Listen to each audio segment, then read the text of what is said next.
China's debt trap is gradually pushing some fragile countries into an economic crisis. Several days ago, as one of the victims, Bangladesh warned developing countries to think twice about securing loans from China's Belt and Road Initiative. According to US-based media, Bangladeshi Prime Minister Sheikh Hasina met with Chinese Foreign Minister Wang Yi on August 7th.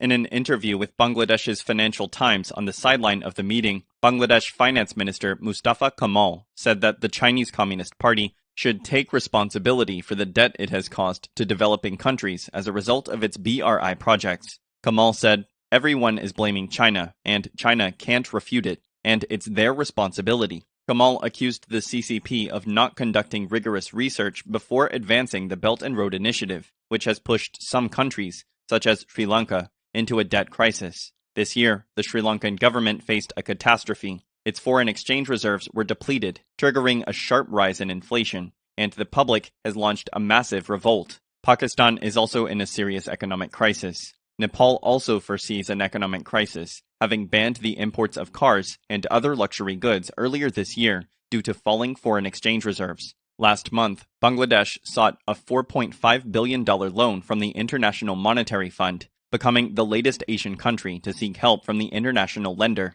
Laos also faces a high risk of default. These countries all have one thing in common. They are all part of China's Belt and Road Initiative. Although experts have warned low- and middle-income countries for years not to engage in China's debt diplomacy, they are all confused and trapped by the CCP's huge investments. Bangladesh owes China about $4 billion, or 6% of its total external debt. Bangladesh's currency has plummeted against the dollar in recent months, as the government was forced to adopt strict austerity measures. Bangladesh has made it clear to the CCP that it is only willing to accept grants from Beijing, and not any more loans. Nepal has expressed the same view. For Laos, the World Bank released a report in April estimating that Laos's total public debt and publicly guaranteed debt reached 88% of its GDP by 2021. The debt was worth $14.5 billion, about half of which were China loans to finance projects, including the China-Laos Railway. A $4.7 billion railway project in Kenya has proven to be a huge failure,